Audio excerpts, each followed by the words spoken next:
তো BNP versus বিরোধী দলের এই যে সমস্যা, সেই সমস্যা বিরোধী দলের যে ১১টি ছোট, ছোট দল আছে, এরা কিন্তু দীর্ঘ সময় ধরে বিএনপির সঙ্গে ছিল। আপনি যদি ১ম এ ধরেন জামাত, তারপরে এই যে নতুন দল তাদের যে এনসিপি কিন্তু বিএনপির সঙ্গে জোট বাঁধার জন্য এগ্রি ছিল। এরপরে মোস্তাফিজুর রহমান ইরান, জাকপার যে রাশিদ প্রধান এখন খুবই আলোচিত। তারা সবাই আসলে বিএনপির সঙ্গে ছিলেন এবং বিএনপির সবচেয়ে দুঃসময়ে তারা এই দলটির সাথে সম্পর্ক রক্ষা করেছেন এবং একই সঙ্গে জনাব তারেক রহমান, যিনি এখন প্রধানমন্ত্রী, তার সঙ্গে এদের অনেকের নিদারুণ সম্পর্ক ছিল। কিন্তু জুলাই আগস্ট বিপ্লবের পর আমাদের রাজনীতিতে অনেক বিবর্তন হয়। বহু মানুষের যাকে বলা হয় যে আসল চরিত্র, সেটি প্রকাশিত হয়ে যায়।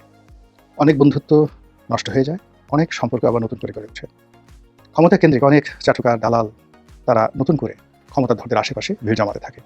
ফলে ডক্টর মোহাম্মদ ইউনূস যে সময়টাতে ক্ষমতা ছিলেন, তখন আমাদের দেশের অনেক রাজনীতিবিদ, অনেক মানুষ তাদের একটা মানসিক এবং মানবিক বিবর্তন ঘটেছে। সিমিলারিটি আবার তারেক রহমান সাহেব যখন ক্ষমতায় এসেছেন, তার ক্ষেত্রে একই কথা প্রযোজ্য। তার দীর্ঘদিনের যারা সঙ্গী সাথী ছিলেন, অনেকেই তার ব্যাপারে হতাশ। তার দলের ভিতরে, দলের বাইরে সাধারণ জনগণ একটা ওয়াইড রেঞ্জে গত ১৭ বছর ধরে তিনি যাদের সঙ্গে সম্পর্ক রক্ষা করেছিলেন, তাদের ৯৯% লোক এখন মনে প্রাণে তাকে পছন্দ করছেন না। আর ক্ষমতা কেন্দ্রিক তার যে সকল মিত্র জুটেছে, এটার বিরাট অংশ আমলা।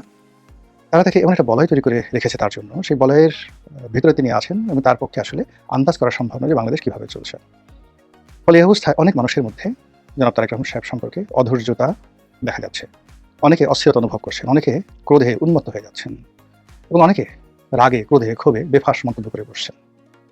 তো সেই দিক থেকে শুধু রাশেদ প্রধানের বক্তব্যটি সাম্প্রতিক সময় ভাইরাল হয়ে পড়েছে। তিনি তারেক রহমান সাহেবকে কুলাঙ্গার বলে গালি দিয়েছেন।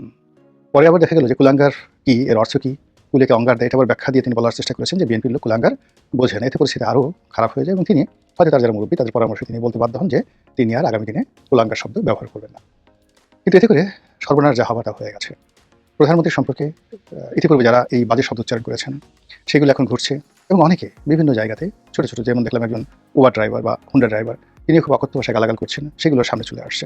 যারা সরকার সমর্থক লোক, বিশেষ করে যারা বুদ্ধিজীবী শ্রেণীর, একটু যাকে বলা হয় কুলীন স্বভাবের, তারা বলার চেষ্টা করছেন এটা কী ধরনের বাক স্বাধীনতা, এভাবে তো চলতে দেওয়া যায় না, এদের বিচার হওয়া উচিত, ইত্যাদি ইত্যাদি নানা কথা।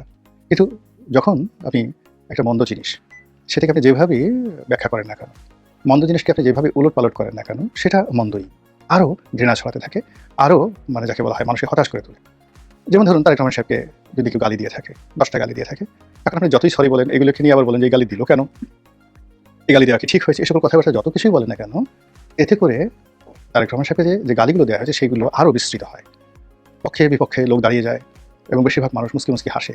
আমরা গ্রামে যেমন দেখি ঝগড়া লাগলে যত রকম গোপন কথা আছে সব কথা বের হয়ে আসে। তদ্রূপ এখন এই যে তারেক রহমান সাহেবকে নিয়ে যে সকল কথাবার্তা হচ্ছে, এতে করে তার অতীতের যত রেকর্ড, বর্তমানের রেকর্ড, সাম্প্রতিক রেকর্ড, সত্য মিথ্যা মিলিয়ে যেভাবে সামনে চলে আসছে, এটি নিয়ন্ত্রণ করা সম্ভব নয়। এটি ভয় দেখিয়েও আপনি দমন করতে পারবেন না। অথবা আপনি 18 কোটি মানুষের মধ্যে কোনো মোটিভেশন দিয়ে এই সমস্যাগুলো সমাধান করতে পারবেন না।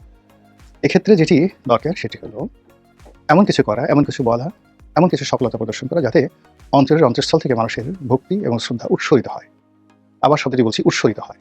যদি সেরকম ভক্তি এবং শ্রদ্ধা উৎসরিত হতে থাকে জনাব তারেক রহমান সাহেব সম্পর্কে, যেটি তার মায়ের ক্ষেত্রে হয়েছিল, তাকে নিয়েও কিন্তু তার প্রতিপক্ষ নানা রকম কথাবার্তা বলতো, কিন্তু তিনি তার আপন কর্মে, তিনি তার আপন শ্রেষ্ঠত্বে, তিনি তার আপন ব্যক্তিত্ব দ্বারা এমন একটা পরিস্থিতি তৈরি করে ফেলেছিলেন যে তার সম্পর্কে আসলে মানুষ কোনো বাজে কথা বলে টিকতে পারত না।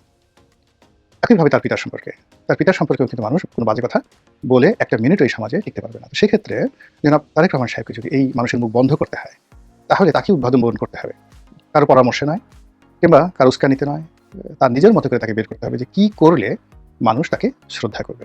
আর তিনি রাষ্ট্র ক্ষমতায় যে জায়গায় আছেন, এখানে যদি শ্রদ্ধাই না থাকে, ভালোবাসাই না থাকে, সম্ভ্রম না থাকে, মর্যাদা না থাকে, তাহলে এই সমস্ত পদ পদবিতে বসার চাইতে না বসাই অতি উত্তম।